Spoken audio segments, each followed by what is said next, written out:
கோச்சனோட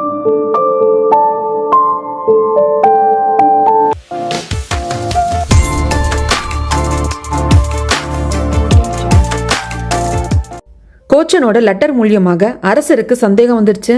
தங்கச்சிக்காரிக்கிட்ட உனக்கு ஒரு தங்கச்சி இருந்தாலாமே அப்படின்னு சொல்லிட்டு அதை பத்தி எல்லாம் கேட்க ஆரம்பிக்கிறாங்க. அப்பாவான கோச்சன் இறந்து போனதுக்கு பின்னாடி ஏதோ மர்மம் இருக்கு அப்படின்னு சொல்லிட்டு அதை கண்டுபிடிக்கிறதுக்காக எங்கேன்னு அரண்மனைக்குள்ள நம்ம சொல்லனா வராங்க. இதுக்கப்புறம் என்ன நடந்தது அப்படிங்கறத நம்ம கண்டினியூவா பாத்துடலாங்க.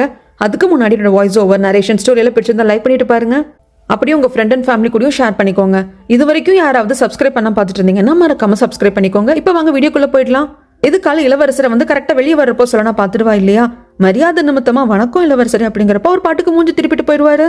இவரோட சேம்பர்ல போய் உட்காந்து ஃபைல்ஸ் எல்லாம் பாத்துட்டு இருக்கிறப்போ பின்னாடியே பாடி கார்டு வந்துட்டு சொல்லனா அரசர்கிட்ட தான் அரண்மனைக்குள்ள அதுவும் இந்த சேம்பருங்களுக்கு எல்லாமே ஒரு கார்டு இருப்பாங்க, அவங்க ஆண்களா தான் இருக்கணும் அப்படிங்கிற அவசியம் கிடையாது, பெண்கள் கூட பாதுகாப்பு பிரிவுல இருப்பாங்க.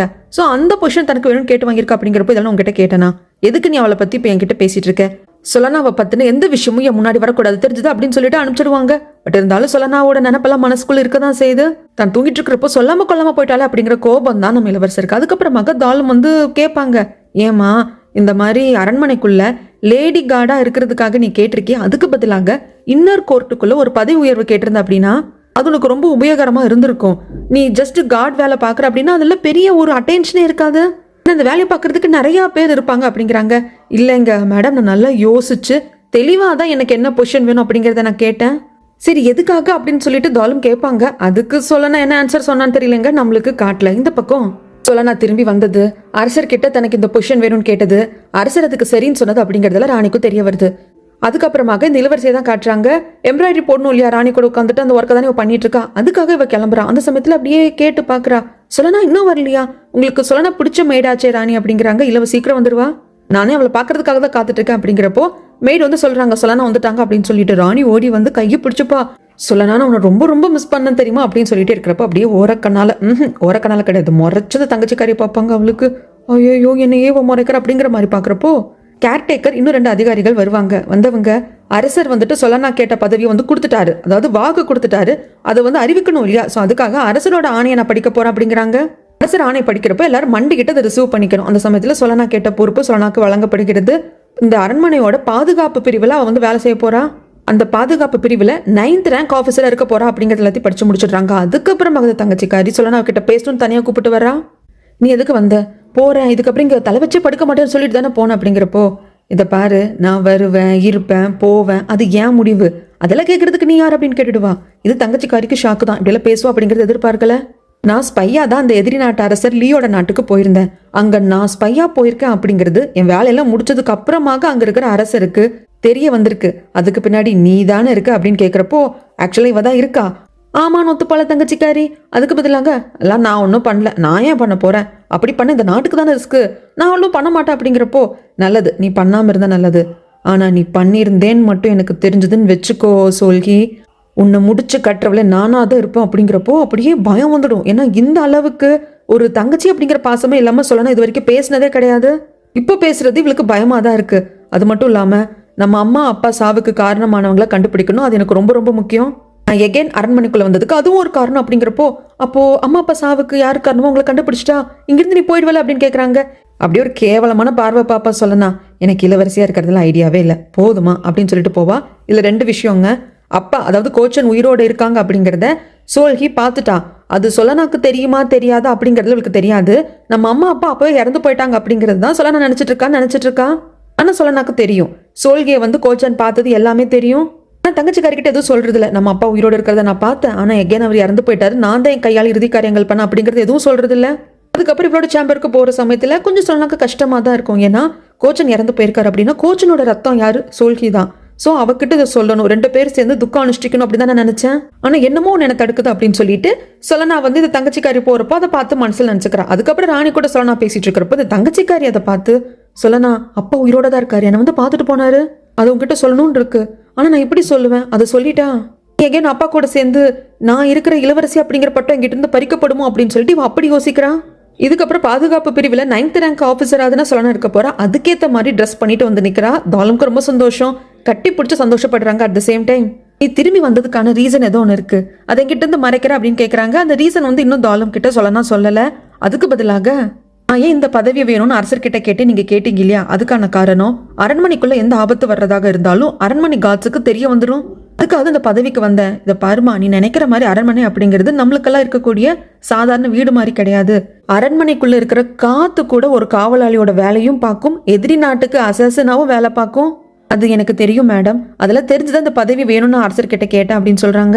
அது மட்டும் இல்லாம அரண்மனையோட பாதுகாப்பு பிரிவில் இருக்கிறதுல என்ன ஒரு முக்கியமான அம்சம் இருக்கு அப்படின்னா, ஏதாவது ஒரு கேஸ் முடிஞ்சு போன கேஸ், இது வரைக்கும் யாரும் கண்டுபிடிக்க முடியாத கேஸை கூட எகேன் எடுத்து ரீஇன்வெஸ்டிகேட் பண்ணலாம். அதுக்கு தான் இந்த பதவியை வேணும்னு சொல்லிட்டு சொல்லனா கேட்டு வாங்கியிருக்கா. அதுக்கப்புறமாக ராணியை பார்க்க வரா. ராணிக்கும் சொல்லணும் பார்க்குறப்ப சந்தோஷமா தான் இருக்கு. இந்த பதவியை நான் எடுத்துக்கிட்டதுக்கு முக்கியமான காரணமே நம்ம இளவரசி இருக்காங்க இல்லையா, அவங்களோட அம்மாவை கொன்னது யாரு, அதெல்லாம் கண்டுபிடிக்கணும். அதுக்காக தான் அப்படிங்கிறாங்க. கண்டிப்பா பண்ணுமா, நல்ல வேலையை கையில் எடுத்திருக்க, உனக்கு என்ன ஹெல்ப் வேணும்னாலும் என்னோட பதவி வச்சு நான் பண்றேன் அப்படின்னு சொல்லிட்டு ராணி சொல்லிடுவாங்க. அதுக்கப்புறம் இளவரசரை பார்க்க வருவாங்க. அவர் சட்டையே பண்ண மாட்டார் என்ன அப்படிங்கிற மாதிரி உட்காந்துருக்கிறப்போ, இன்னைக்கு என்னோட ஃபர்ஸ்ட் நாள் டியூட்டி, இளவரசியோட அம்மாவை கொன்னவங்க யார், அந்த கிளரை கண்டுபிடிக்கணும் அப்படின்னு சொல்லிட்டு நான் நினைக்கிறேன். அதை பத்தி உங்ககிட்ட பேசணும் அப்படிங்கிறப்போ சரி அப்படின்னு சொல்லிட்டு என்ன ஏது கேள்வி கேளு அப்படிங்கிறாங்க.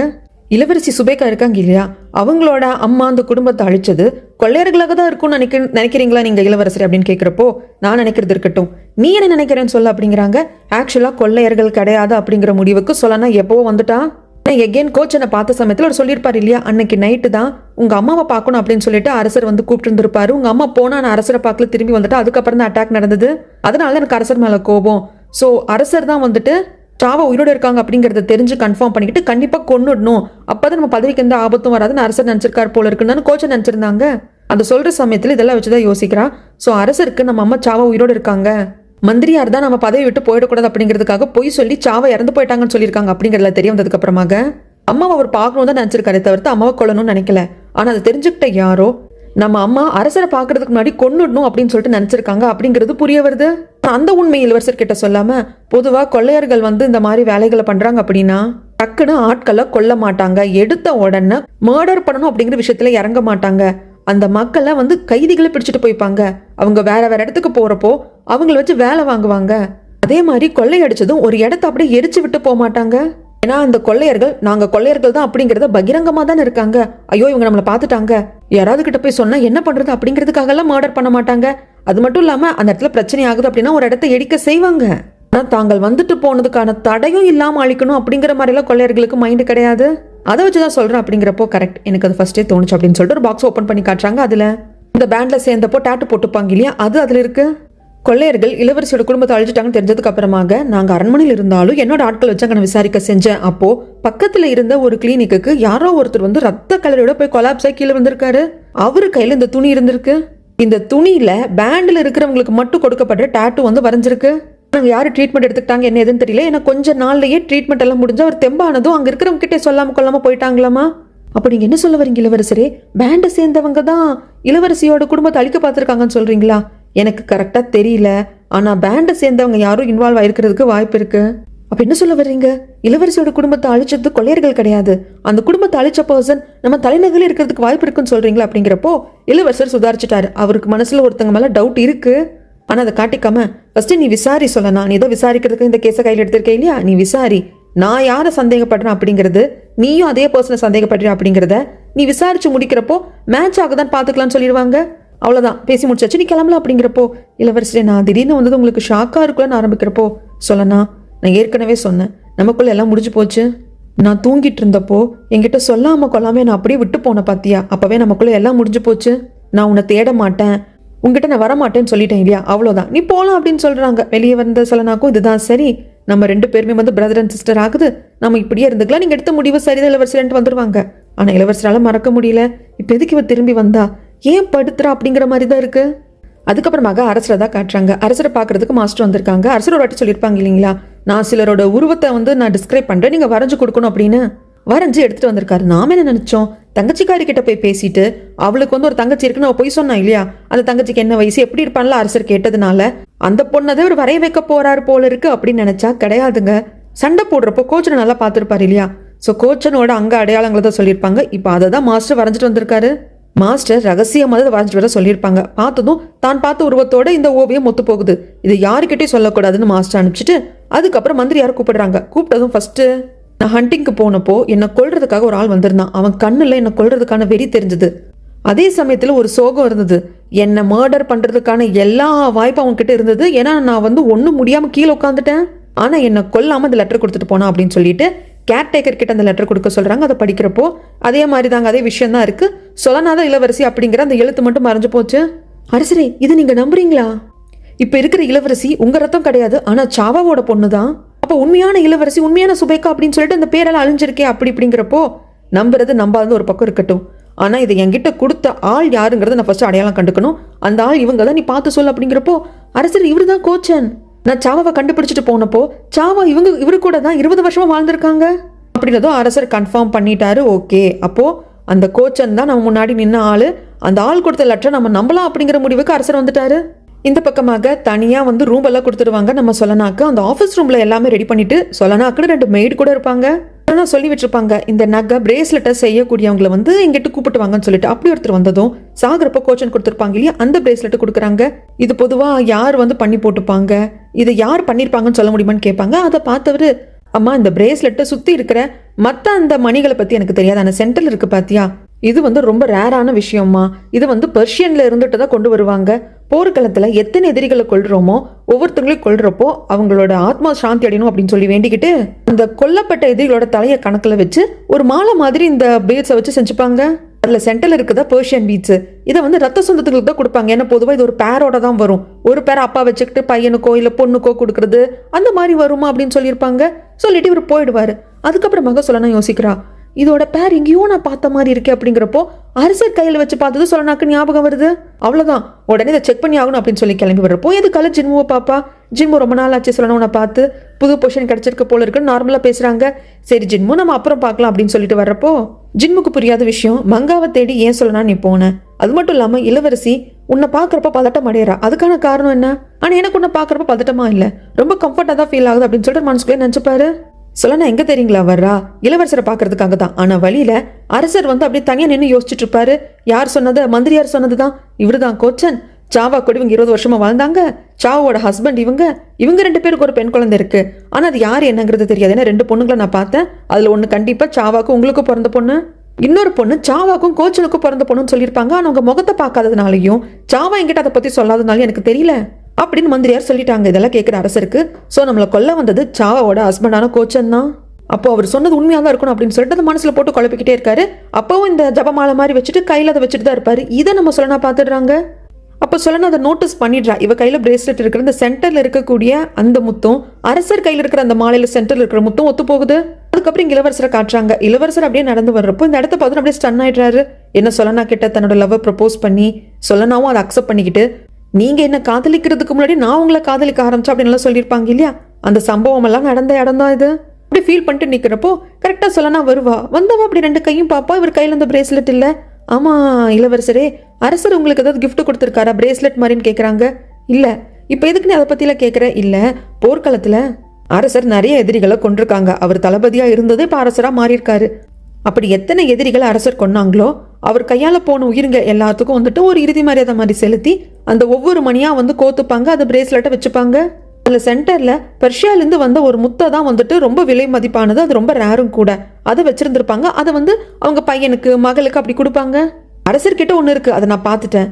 அப்ப கண்டிப்பா உங்களுக்கு கொடுத்துருப்பாருல நினைச்சேன், அதனாலதான் கேட்கிறேன் அப்படிங்கிறப்போ எனக்கு அரசர் வந்து கொடுக்கல, ஆனா வேற ஒருத்தருக்கு அரசர் கொடுத்தாரு, அது யாருன்னு எனக்கு தெரியும் அப்படிம்பாங்க. யாருன்னு கேட்கிறப்போ ஜின்முக்கு அரசர் கொடுத்திருக்காரு அப்படின்னு சொல்லிடுவாங்க. நம்ம சொல்லனுக்கு ஷாக்கா இருக்கு. தன்னோட மகனுக்கோ மகளுக்கோ ரத்த சொந்தம் இருக்கிறவங்களுக்கு தானே கொடுக்கணும், இளவரசருக்கு கொடுக்காம இதுக்கு ஜின்முக்கு அரசர் கொடுத்தாரு அப்படிங்கறது சொல்லனாக்கு டவுட். அதுக்கப்புறம் அப்படியே சொல்லனா யோசிக்க ஆரம்பிக்கிறா. இந்த பிரேஸ்லெட் நம்ம அப்பா கைக்கு வந்திருக்குன்னா அப்போ அன்னைக்கு நம்ம அப்பாவை கொள்றதுக்கான ஆட்கள் அனுப்பிச்சது ஜின்முவாதான் இருக்கணும். ஏன்னா இந்த பிரேஸ்லெட் கொடுத்துட்டு கீழே எழுதியிருப்பாரு இல்லையா, அம்மா, அம்மாவோட எனிமி, அதுக்கப்புறம் ஜின் அப்படிங்கறதோட தான் முடிச்சிருப்பாரு. அது ஜின்முவா இருக்குமோ? ஏன்னா ஜின்முவோட அப்பா சாகிறதுக்கு காரணம் யாரு? சாவாவோட அப்பா தானே. அப்படியே அந்த ரீசன்ஸ் எல்லாமே கலெக்ட் ஆகுது. கலெக்ட் ஆகுறப்போ தலையை வெடிக்கிற மாதிரி இருக்கு. ஐயோ ஜின்மு இப்படிப்பட்டவன இருக்கக்கூடாது அப்படின்னு சொல்லிட்டு தாலம் கிட்ட வந்து பேசுறாங்க. ஜின்முவை பத்தி பேசுறப்போ ஜின்முவுக்கு சாவோட அப்பா மேல பயங்கரமான கோபம். ஏன்னா ஜின்மு இன்னைக்கு அரண்மனை விட்டு வெளியே இருக்கிறதுக்கும் கிரவுன் பிரின்ஸா இல்லாம போகிறதுக்கும் காரணம் யாரு? சாவோட அப்பா தானே. அதனால அந்த கோவம் இருக்கு. ஆமா, திடீர்னு நீ ஜின்மு வந்து பத்தி என்கிட்ட கேட்குற அப்படிங்கிறப்போ, இல்ல மேடம், ஜின்மு ரொம்ப நல்லவரு, இந்த அளவுக்கு ஒரு மனசுல வெறுப்பு இருக்குமா அப்படின்னு சும்மா தான் கேட்குற அப்படின்னு சொல்லிட்டு அங்க மழுப்பிடுறாங்க. ஆனா கண்டுபிடிக்கணும், அது நம்ம ரொம்ப ஸ்ட்ராங்கா கண்டுபிடிக்கணும் அப்படிங்கிறதுக்காக ஜின்மோட வீட்டுக்கு முன்னாடி இந்த பிரேஸ்லெட்டை போட்டு வைப்பாங்க. ஜின்மு பாடி கார்டு கூட வர்றப்போ பிரேஸ்லெட்டை பார்த்து கையில் எடுத்துக்கிட்டு, இதை நான் என்னோட ஹண்டிங் ஃப்ரெண்டுக்கு தானே கொடுத்தேன். அவர் என்னை பார்க்க வந்திருக்காரா? வர்ற மாதிரி இருந்தா கண்டிப்பா எனக்கு தெரிஞ்சிருக்குமே, எனக்கு இன்ஃபார்மே பண்ணலையே, நான் அவரை ரொம்ப மிஸ் பண்றேன். ஒருவேளை என்ன பாக்குறதுக்காக வந்து வெயிட் பண்ணிருப்பார் போல இருக்கு, அப்ப தவறி விழுந்திருக்கும் போல இருக்கு அப்படின்னு எடுத்துட்டு போறாங்க. இது எல்லாத்தையுமே சொல்லனா பக்கத்துல இருந்து பார்த்து கேட்டு தெரிஞ்சுக்கிறான். அரசருக்கு மட்டும் தெரிஞ்ச விஷயம் இப்போ மந்தியாருக்கும் தெரிஞ்சு போச்சு. அப்போ இங்க இருக்கிறது உண்மையான சுபேகா கிடையாது, ஆனா சாவாவோட பொண்ணு தான். உண்மையான சுபேகா வேற யாரோ அப்படின்னு தெரிஞ்சதும் இளவரசியை பாக்குறப்ப நக்கலா சொல்றாங்க, இளவரசி உங்களை பாக்குறப்ப எனக்கு ஒருத்தர் ஞாபகம் வராங்க. ஏன் நாங்க 2 பேர் பாக்குறதுக்கு ஒரே மாதிரி இருக்கோமா? ஒரே மாதிரி கிடையாது, அடைய முடியாத விஷயத்துக்கு அவங்க கனவு காணுவாங்க. அப்படி நான் என்ன அடைய முடியாத விஷயத்துக்கு கனவு கண்டேன்? எந்த வகையில நீங்க நினைக்கிறவரும் நானும் ஒரே மாதிரி இருக்கேன்னு சொல்றீங்க அப்படிங்கிறப்போ, ஐயோ நான் நான்சென்ஸா பேசுறேன் இளவரசி, வயசாயிடுச்சு இல்லையா, அதே ஏதோ வளர்றேன் அப்படின்னு சொல்லிட்டு அங்கிருந்து போயிடுவாங்க. இது பெருசா எடுத்துக்க மாட்டா. சொல்லணும். அதுக்கப்புறமாக எல்லாத்தையும் செக் பண்ண ஆரம்பிக்கிறா. ஏன்னா இந்த பிரேஸ்லெட்டை பார்த்து அடையாளம் கண்டுக்கிட்டா. யாரு? ஜின்மு. இதை நான் என்னோட ஹண்டிங் ஃப்ரெண்டுக்கு கொடுத்தேன் அப்படிங்கிற மாதிரி பேசுனதுல கேட்டதுக்கு அப்புறமாக 2 விஷயத்த கிளாரிஃபை பண்ணணும். ஒன்று, இவங்கெல்லாம் இருந்த இடத்துல வந்து சாவாவை இவங்க எல்லாரையும் அட்டாக் பண்ணாங்க இல்லையா, அந்த டைம்ல ஜின்மு எங்க இருந்தாங்க அப்படிங்கிறது தெரிய வரணும்.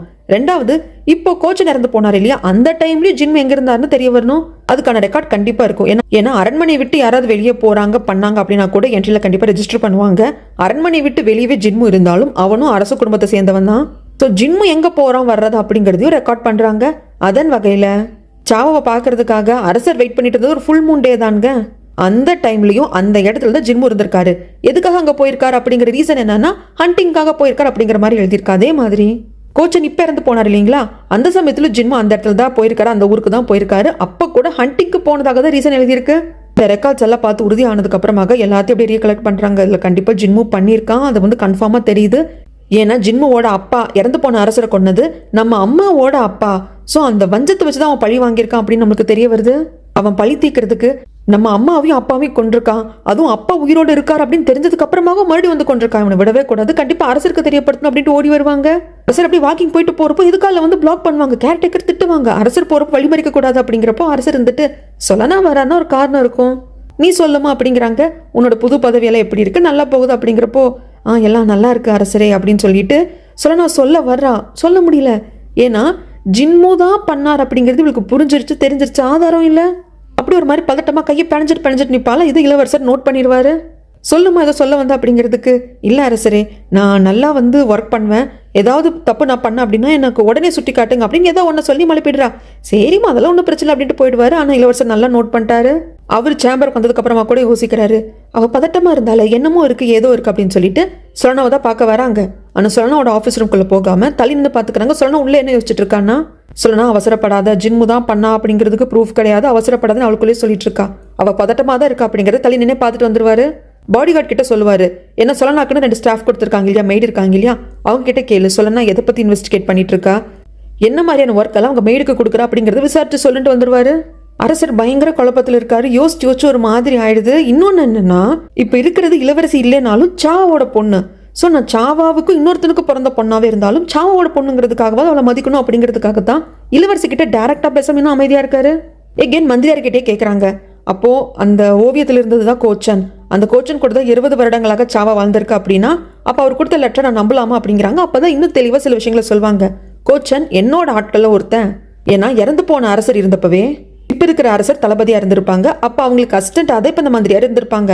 அந்த சமயத்தில் நிறைய ஸ்டேட்ஸில் இவங்களோட ஸ்பை எல்லாத்தையும் வச்சிருப்பாங்க இவங்க நாட்டுக்குள்ளேயே. ஏன்னா யார் யார் என்ன பண்ணுறாங்க அப்படின்னு கண்டுபிடிக்கிறதுக்காக. அப்படி சாவா அவங்க வாழ்ந்த அந்த ஊரில் அவங்க அப்பாவோட வீட்லேயே ஒரு ஸ்லேவாக தான் நான் கோச்சனை சேர்த்து விட்டேன். கோச்சன் வேற யாரும் கிடையாது, நம்ம எதிரி நாடு இருக்கு இல்லையா, ஃபேக் பிரின்சஸா சொலனாவை கூட அனுப்பிச்சோம் இல்லையா, அந்த நாட்டோட ஒரு போர் வீரன் தான் கோச்சன்.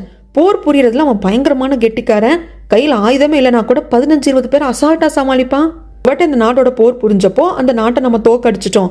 ஆனால் கோச்சனை பிடிச்சிட்டு வந்தப்போ அவனை ஆக்சுவலாக கொண்டிருக்கணும், ஏன்னா எதிரி நாட்டை சேர்ந்தவன் கொண்டிருக்கணும். ஆனால் அவனோட திறமையை பார்த்து அதை வேஸ்ட் பண்ணக்கூடாது அப்படிங்கிறதுக்காக தான் சாவாவோட வீட்டில் அவனை நான் ஸ்லேவா சேர்த்து விட்டேன். அவங்ககிட்ட இருந்து எனக்கு ரெகுலராக ரிப்போர்ட் வந்துகிட்டே இருந்தது. ஆனால் திடீர்னு ஒரு நாள் ஸ்டாப் ஆச்சு. அது எப்போன்னா, சாவா மேலே ஒரு தடவை அவன் காதல் வயப்பட்டதுக்கு அப்புறமாக. அதை ஒரு வாட்டி நானே நேரில் பார்த்து கிளியர் பண்ணிக்கிட்டேன். ஆனால் அப்போ நீங்களும் சாவா வந்து லவ் பண்ணிட்டு இருந்தீங்க. இவனோட காதல் அப்படிங்கிறது ஒரு தலைப்பட்சமானது. அழகான இளவரசியை பார்க்குறப்போ நாட்டில் இருக்கிற பல பேருக்கு காதல் வரலாம், அந்த மாதிரி தான் அப்படி நினச்சி விட்டுட்டேன். எனக்கு கோச்சனை பற்றி நல்லா தெரியும். அவனுக்கு காது கேட்காது, பேச முடியாதே தவிர்த்து அவன் பொய் சொல்ல மாட்டான் அப்படிங்கிறாங்க. அப்போ அந்த லெட்டரில் இருக்கிறது உண்மை அப்படிங்கிறியா? இப்போ என் பொண்ணா இளவரசியாக இருக்கிறவன் என் பொண்ணு இல்லைங்கிறியா அப்படிங்கிறப்போ அரசரே எனக்கு அதெல்லாம் தெரியாது.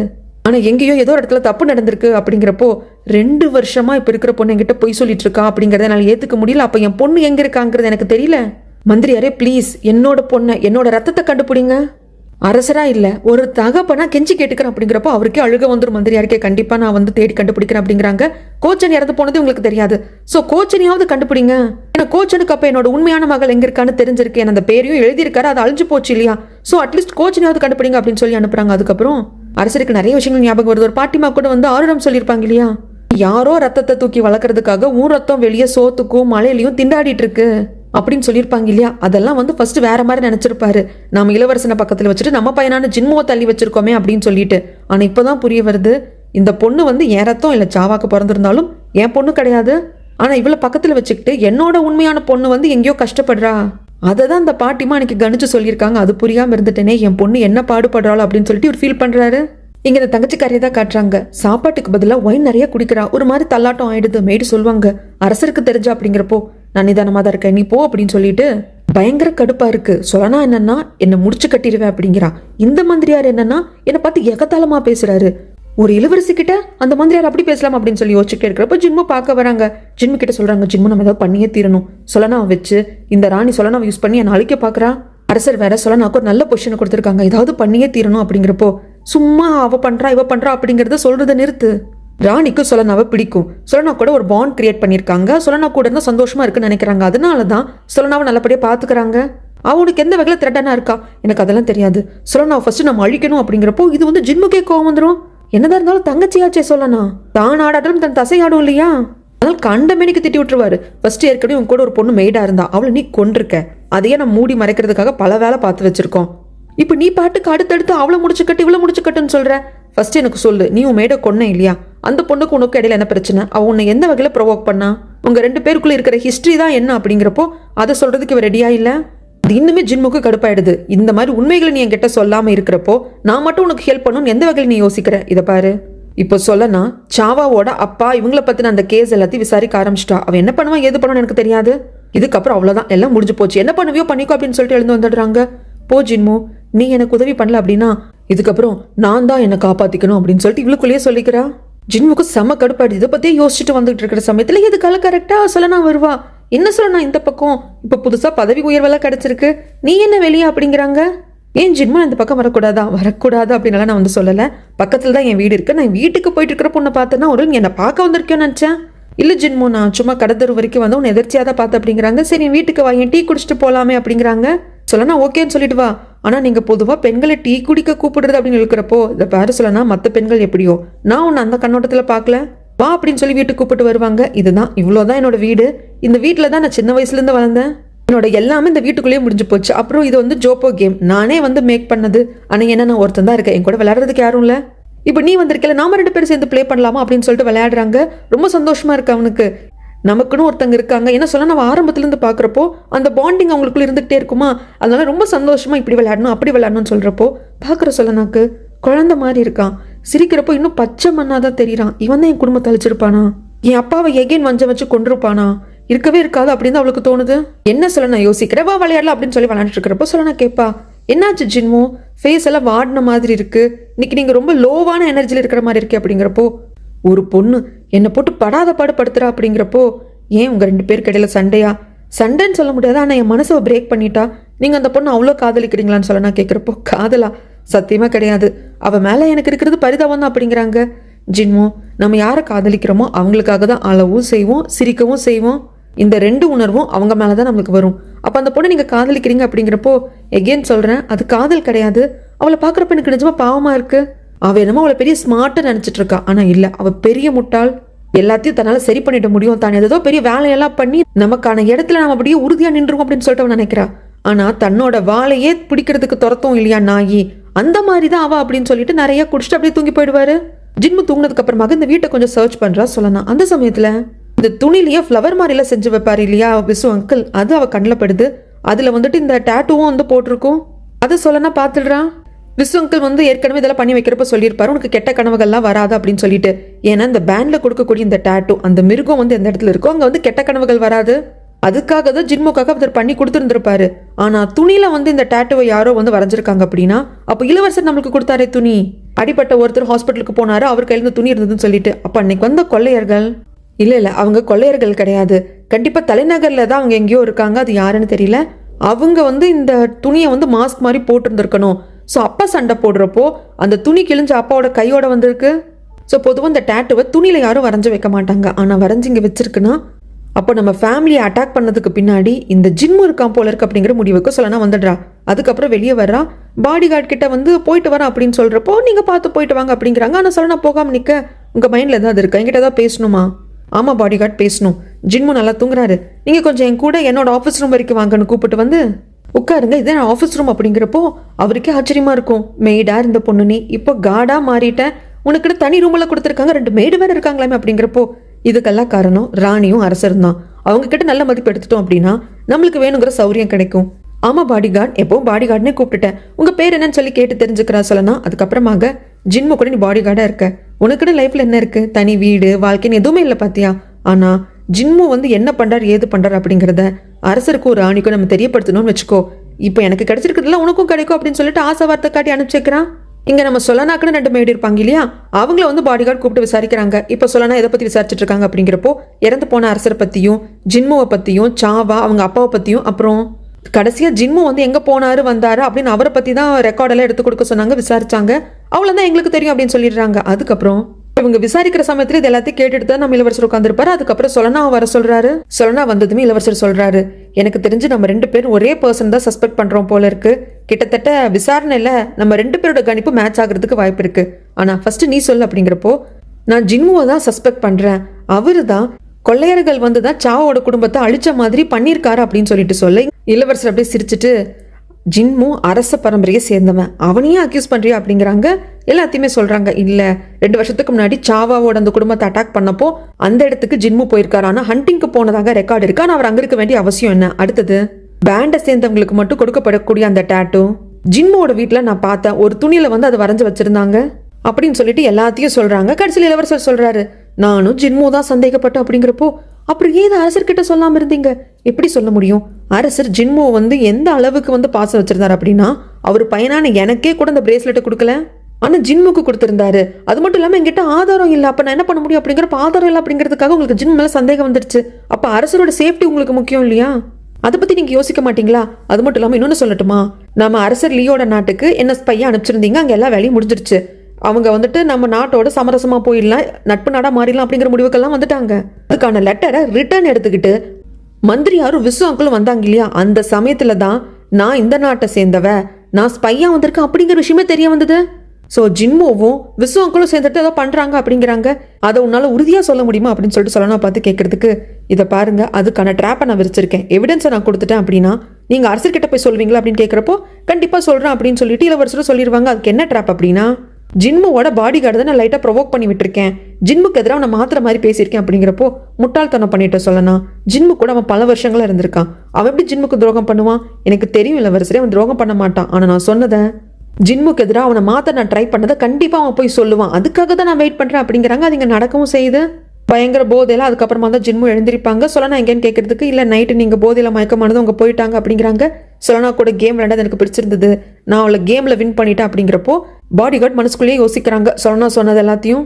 அதை உடனே ஜிம்னு கிட்ட சொல்லாம நான் சொல்லனா பத்தி ஒன்று சொல்லணும், இந்த மாதிரி விசுவங்களும் வந்தா நல்லா இருக்கும்னு சொல்லிட்டு விசுவங்கள் வந்ததுக்கு அப்புறமாக 2 பேரும் உட்கார வச்சு சொல்லனா என்கிட்ட இதெல்லாம் பேசினா ஜின்மு எங்க போறாரு என்ன பண்றாரு அப்படிங்கறத நான் கண்காணிக்க சொன்னா. அது மட்டும் இல்லாம இப்ப அந்த லியோட நாட்டுல ஸ்பையா தானே சொல்லனா போனா, அந்த இடத்துல அவதான் ஸ்பையா போனா அப்படிங்கிறது எப்படி தெரிய வந்தது, அதுல ஜின்முக்கு ஏதாவது உள்குத்து இருக்கா அப்படிங்கறது எல்லாத்தையும் கூட நான் வந்து கண்காணிக்க சொன்னா, தெரிஞ்சு சொல்ல சொன்னா அப்படின்னு சொல்றாங்க. விஸ்வங்கிள் இதை கேட்கிறாரு, அவருக்கு ஷாக்குனாலும் ஜின்முக்கு இது பயங்கர ஷாக்கா இருக்கு.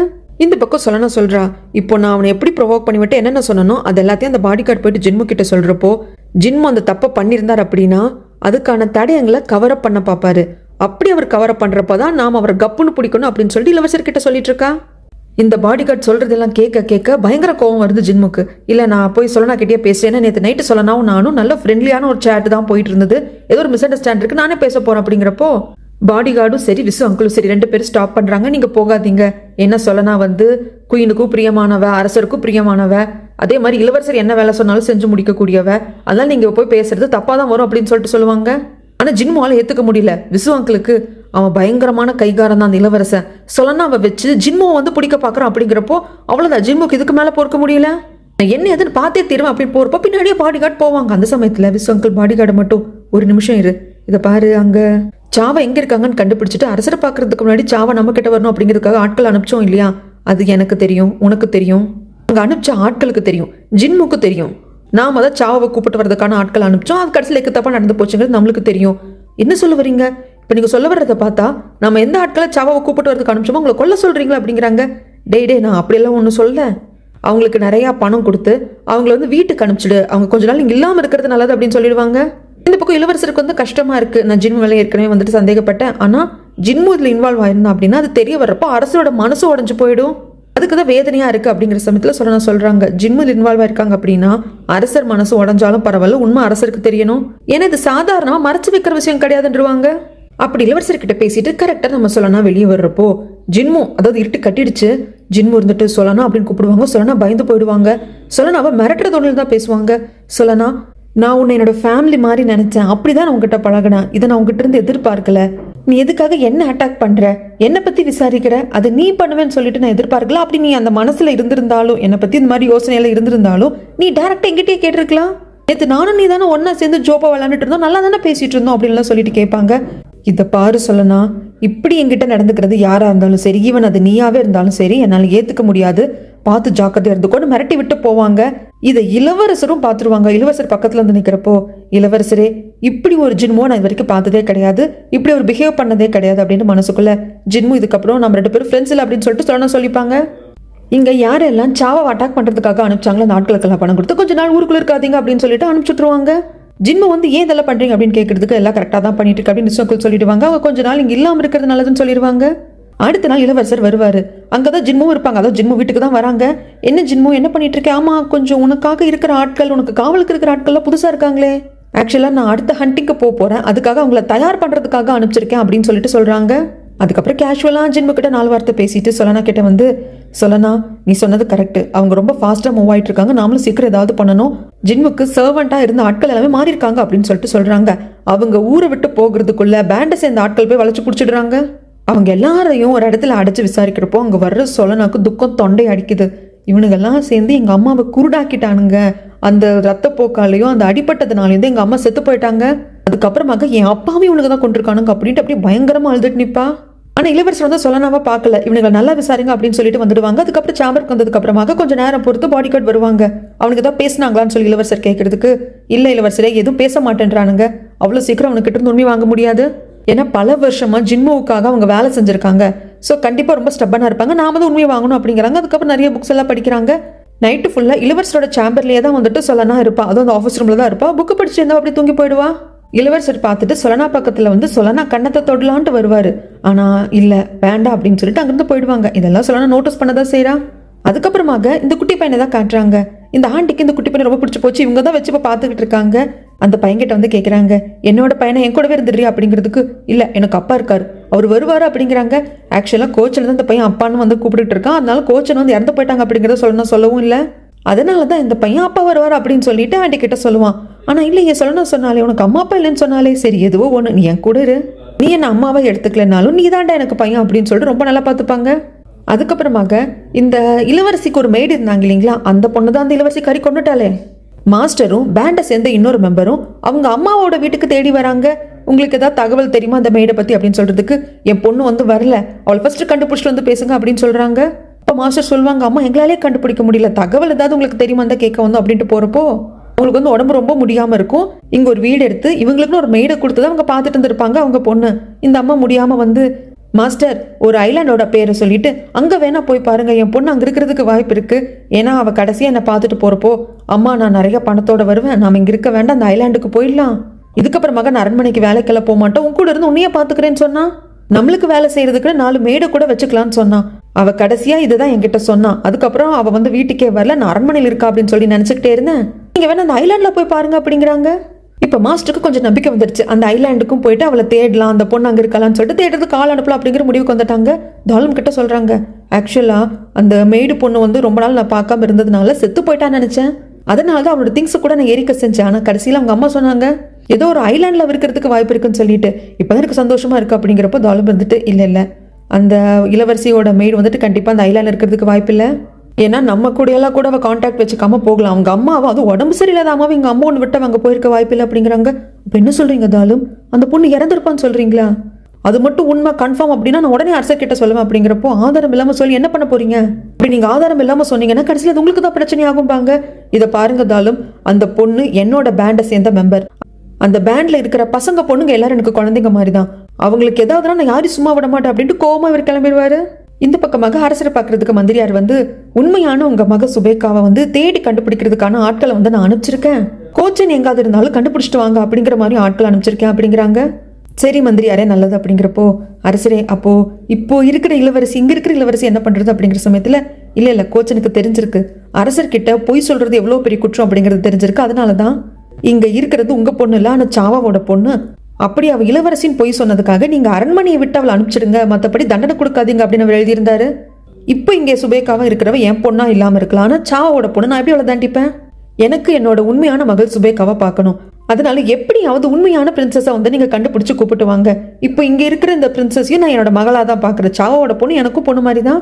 அவ போய் சொன்னதுக்காக தண்டிக்க போறது அப்படின்னு சொல்லிடுவாங்க. இப்படி எல்லாம் வந்து அரசர் சொன்னதுக்கு அப்புறமாக ஒரு முக்கியமான உண்மையை இந்த மந்திரியார் சொல்றாங்க. என்னன்னா, இப்போ வந்திருக்கிற இந்த பிரின்சஸ் சுபேகான் வந்திருக்கா இல்லைங்களா, இவ மேல எங்களுக்கு ஆரம்பத்திலே டவுட் இருந்தது.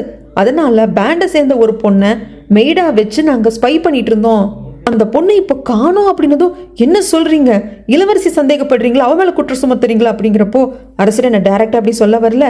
ஆனா அந்த பொண்ணு காணாம போறதுக்கு முன்னாடி அந்த மெய்டு என்ன வந்து பார்த்து இளவரசி பத்தின ஒரு பெரிய சீக்ரெட் இருக்கு, ஆனா அதை நான் கன்ஃபார்ம் பண்ணிட்டு வந்து சொல்றேன்னு சொன்னா அதுக்கப்புறமாக அந்த பொண்ணு வரவே இல்லை. அதுக்கப்புறம் மிஸ் ஆகுறா, எங்க போறா ஏது போறான்னு கூட தெரியல அப்படின்னு சொல்லுவாங்க.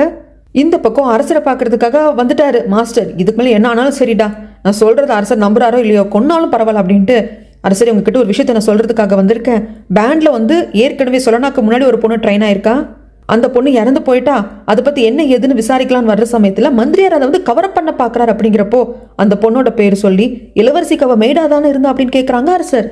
ஆமா அரசரே, மாஸ்டருக்கும் ஷாக்கா இருக்கு. அங்கதான் மந்திரியார் வருவாங்க. மாஸ்டர் என்ன மன்னிச்சிருங்க, இதை முன்னமே நான் வந்து தீவிரமா விசாரிச்சிருந்திருக்கணும். கவரப் பண்ணது என் தப்பு தான், அதுக்கு நான் மன்னிப்பு கேட்டுக்கிறேன் அப்படிங்கிறாங்க. அதுக்கப்புறம் எல்லாரும் வந்து உட்காந்து பேசுறாங்க. நாங்கள் இந்த மாதிரி இந்த மெய்டோட அம்மா கிட்ட கூட போய் விசாரிச்சோம், நிறைய பணத்தோட வரமா அந்த தீவில் போய் நம்ம தனியாக நல்லபடியாக வாழலாம் அப்படின்னு சொல்லிட்டு அந்த பொண்ணு சொல்லிட்டு தான் வந்திருக்கிறா. ஆனால் அதுக்கப்புறம் அந்த பொண்ணு அவங்க அம்மாவை பார்க்க போல, ஒருவேளை ஏதோ பணத்தை ஆசைப்பட்டு இல்லை எதிரி நாட்டுக்கு ஏதோ ஒரு நாட்டுக்கு அந்த பொண்ணு ஸ்பையாக மாறி இருந்தா அப்படின்னா நான் வந்து நீங்கள் என்ன தண்டனை கொடுத்தாலும் ஏற்றுக்கிறேன், ஏன்னா அந்த பொண்ணை நான் நல்லா ட்ரெயின் பண்ணலன்னு அர்த்தம். ஆனால் இன்னொரு விஷயமும் உண்மை, கடைசி அந்த பொண்ணு இளவரசியோட சேம்பருக்கு தான் போயிருக்காங்க. சேம்பரை விட்டு அந்த பொண்ணு வெளியே வந்ததை யாரும் பார்க்கல அப்படின்னு சொல்றாங்க. ஸோ இது எல்லாமே நோட்டட் ஆகுது. அப்போ இது இளவரசி சம்மந்தப்பட்டிருக்கா அப்படிங்கிறப்போ நான் இளவரசி கிட்ட உடனே பேசணும் அப்படின்னு சொல்லிட்டு வர சொல்லி கேர்டேக்கரை சொல்லிவிட சொல்லி அனுப்புறாங்க. இளவரசி கிட்ட சொல்றப்போ உங்களுக்கு ஷாக்கிங்கா இருக்கு, ஏன்னா நைட் டைம் இந்நேரத்துல அரசர் நம்மளை கூப்பிட்டு விடுறாரு அப்படின்னு சொல்லிட்டு ஒரு தயக்கத்தோட தான் வருவா. அப்படி உள்ள வர்றப்போ கேர்டேக்கர் உள்ள வர்றது இல்லை, ஆனா உள்ள ஏற்கனவே மந்திரியார் இருக்காங்க. அந்த இடமே இவளுக்கு கொஞ்சம் அமானுஷ்யமா தான் தெரியுது. இருந்தாலும் ஒரு தைரியத்தை வச்சுட்டு உட்காந்துக்கிறா. கூப்பிட்டீங்களாமே அரசரே அப்படிங்கிறப்போ உன்னோட மெய்டு அந்த பொண்ணு எங்க அப்படின்னு சொல்லி கேட்குறப்போ ஆயிடுச்சு, திக்குன்னு ஆயிடுச்சு, என்ன சொல்றதுன்னு தெரியல. ஆனா எதுவுமே நடக்காத மாதிரி தான் இன்னசென்ட் அப்படிங்கிறத ப்ரூவ் பண்ணும் அப்படிங்கிறதுக்காக அதுதான் எனக்கே வந்து சந்தேகம் அரசரே. இதை பத்தி நான் வந்து குயின் கிட்ட ரிப்போர்ட் பண்ணிட்டேன். குயின் வந்து இன்வெஸ்டிகேட் பண்ண சொன்னாங்க. அப்படி பண்ணப்போ அந்த பொண்ணு கொஞ்சம் பணத்தை எடுத்துட்டு ஓடி போயிட்டா அப்படிங்கிற மாதிரி நியூஸ் எங்களுக்கு கிடைச்சிது. எனக்கே அந்த பொண்ணு வந்து சீக்கிரம் கண்டுபிடிக்கணும்னு இருக்கு, அவ உண்மையில பணத்தை எடுத்துட்டு போனாலும் என்னன்னு தெரிஞ்சுக்கணும் இருக்கு அப்படிங்கிறாங்க. அப்போ நீ என்னமா சொல்ல வர, உன்னோட மெய்டை கண்டுபிடிக்கணும் அப்படிங்கிறது உன்னோட ஆசையும் அப்படிங்கிறியா? ஆமா அரசரே அப்படிங்கிறாங்க. சரி மந்திரியாரே, நல்லா கேட்டுக்கிட்டீங்கல்ல, உடனே அந்த மெய்டை கண்டுபிடிச்சு இளவரசி முன்னுக்கு கொண்டு வந்து நிறுத்துங்க அப்படிங்கிறப்போ மந்திரியார் கொடுப்பாரு பாருங்க ட்விஸ்ட். கண்டிப்பா அரசரே, அந்த பொண்ணு உயிரோடு இருந்தா கண்டிப்பா கண்டுபிடிக்கிற அப்படின்னு இளவரசியை பார்க்க அங்கெல்லாம் அவன் முகத்தை காட்டிக்கல. அங்கிருந்து சரி போன்னு சொல்லி அரசர் சொல்லிடுவாரு. வந்து இவ சேம்பர்ல உட்காடுறப்போ அந்த மந்திரியார் என்ன சொன்னா, அந்த மெய்டு உயிரோட இருந்தா கண்டுபிடிக்கிறேன்னு சொன்னா. அப்போ அவ செத்து போயிட்டா அப்படிங்கிறது அவனுக்கு தெரிஞ்சிருக்கு. இந்த வாட்டி இந்த விஷயத்துல அவன் நம்மளை அட்டாக் பண்ணானா நம்ம வீழ்ந்துருவோம், ஏதாவது பண்ணும் அப்படின்ட்டு உடனே விசு அங்கிளை பார்க்க வந்து விசு அங்கிள் எகேன் அந்த மந்திரியார் என்னை அட்டாக் பண்ண பார்க்குறான், என்னை வந்து டவுன் பண்ண பார்க்குறான், ஏதாவது பண்ணணும். ஆரம்பத்தில் என்னோட மெய்டு காணாம போன விஷயத்துல மேற்கொண்டு இன்வெஸ்டிகேஷன் பண்ணாம அவனை அமைதிப்படுத்தி வச்சிங்க இல்லையா, அதே மாதிரி இந்த வாட்டி பண்ணுங்க அப்படிங்கிறப்போ இல்லம்மா, ஒரு வாட்டி அது ஒர்க் அவுட் ஆகும், இன்னொரு வாட்டி அது ஒர்க் அவுட் ஆகாது, ஏன்னா அதுக்கு ப்ரூஃப் இல்லை. அப்படி அப்படி என்ன விஷயத்த சொல்லி அமைதிப்படுத்துறீங்க அப்படிங்கிறப்போ அதாங்க அதே கதை. சாவோட அப்பா கிட்ட இந்த மந்திரியார் தானே போய் வார்த்தை விளையாட்டால விளையாண்டுருப்போ இறந்து போன அரசரை வந்து சாகடிக்கிறதுக்கு டைரக்டா சொல்லாம இன்டைரக்டா சில விஷயங்களை பண்ணியிருப்பாங்க இல்லையா, அதே கதையை இது எல்லாத்தையும் சொல்லிதாமா அந்த மந்திரியாரை நான் ஸ்டாப் பண்ணி வச்சேன் அப்படிங்கிறத இளவரசி கிட்ட சொல்லிட்டாங்க. ஆனால் அது இப்போ ஒர்க் அவுட் ஆகுமா என்னங்கிறது தெரியலங்கிறதே சொல்லிட்டாங்க. அதுக்கப்புறம் ராணி வந்து கூப்பிட்டு நம்ம சொல்லலாம் கிட்ட பேசுவாங்க. என்னமோ இளவரசியோட அம்மாவை பற்றி அவங்க அப்பா பற்றி இன்வெஸ்டிகேட் பண்ணிட்டு இருந்தியேம்மா, அந்த அம்மாவை கொண்டது யார் என்னங்கிறத கண்டுபிடிச்சியா, என்ன ஏது எப்படி இன்வெஸ்டிகேஷன் போயிட்டு இருக்கு அப்படின்னு கேட்கறதுக்கு எல்லாம் நல்லபடியா போயிட்டு இருக்கு ராணி அப்படிங்கிறாங்க. சரிம்மா இந்த கேஸை எடுக்கணும் விசாரிக்கணும் உனக்கே தோணுச்சு அப்படிங்கிறப்போ இல்ல இளவரசி பாவம் இல்லையா, இளவரசி எல்லாரும் வந்துட்டு ஏதோ ஹேர் பின்ன கொண்டு வந்ததுனால இளவரசி ஆயிட்டா, இறந்து போன அரசரை கொலை பண்ண கொலகார குடும்பத்திலிருந்து வந்த பொண்ணு அப்படி இப்படின்னு பேசுறாங்க இல்லையா, அந்த பேரை கிளியர் பண்ணும் அப்படிங்கிறதுக்காக தான் இந்த கேஸையே நான் கையில எடுத்த ராணி அப்படிங்கிறப்போ ராணி உடனே இறங்கி வந்துருவாங்க. சொல்லலாம் கையை பிடிச்சிக்கிட்டு ப்ளீஸ்மா ரொம்ப நல்ல நோக்கத்துக்காக பண்ற, தயவு செய்து பண்ணு, பாவம் அந்த பொண்ணு இளவரசி அப்படிங்கிறப்போ நீங்க நிஜமா ரொம்ப நல்லவங்க ராணி, ஏன்னா அந்த இளவரசி பல வாட்டி உங்களை அவமானப்படுத்தியிருக்கா, உங்க அப்பா மந்திரியார சிறைக்கு போக வச்சிருக்கா, அது மட்டும் இல்லாம சாவாவும் அரசரும் உயிருக்கு உயிரா காதலிச்சிருக்காங்க, அதெல்லாம் தெரிஞ்சிருந்தோம் அப்படின்னு ஆரம்பிக்கிறப்போ நான் அரசர் கூட வாழ்ந்துட்டு இருக்கேம்மா, ஆனா அரசரோட உண்மையான காதலோட வாழ்ந்தவங்க சாவாதான், சாவா மேல எந்த ஒரு தப்பும் இல்ல, அவங்க அப்பா பண்ணதுக்கு சாவா என்ன பண்ணுவாங்க, இப்ப வந்திருக்கிற இளவரசி என்ன பண்ணுவா, அதனால சீக்கிரமா இன்வெஸ்டிகேஷன் முடியுமா, அவங்களோட நேமை வந்து கிளியர் பண்ணுமா அப்படின்னு சொல்றாங்க. ரொம்ப வந்து டச்சிங்கா இருக்கும் சொல்லனாக்கு. ராணி நீங்க ரொம்ப நல்லவங்க அப்படின்னு சொல்லிட்டு இவளோட இடத்துக்கு வந்து அந்த மங்காவை பார்த்தப்போ அவங்க வந்து ஒரு பாக்ஸ் கொடுத்துருப்பாங்க இல்லையா, அதில் ஒரு ட்ரெஸ் இருந்திருக்கும், குழந்தைக்கான ஒரு துணி வந்து எம்ப்ராய்டரி போட்டு வச்சிருப்பாங்க இல்லையா சாவா, அந்த பாக்ஸ் எடுத்துக்கிட்டு மங்காவை பார்க்கறதுக்காக கிளம்புறாங்க. ஆனால் அங்கே போனால் மங்கா இல்லை எங்க மேடம் இப்போதான் வெளியே போனாங்க அப்படிங்கிறாங்க. எங்கே எதுன்னு கேட்கறதுக்கு தெரியாதுன்னு சொல்றாங்க. இந்த பக்கம் இந்த தங்கச்சிக்காரி தான் காட்டுறாங்க. தங்கச்சிக்காரி தான் இந்த மங்காவோட வீடு எங்க இருக்குன்னு உங்களுக்கு தெரியும் இல்லையா, ஸோ அந்த இடத்துக்கு ஆள் அடிச்சு மங்காவை கூப்பிட்டு வர சொல்லியிருப்பாங்க. மங்கா வந்ததும் நிமிந்து பாருங்க என்ன அடையாளம் தெரியல, நான் தான் சாவோட பொண்ணு அப்படின்றவா.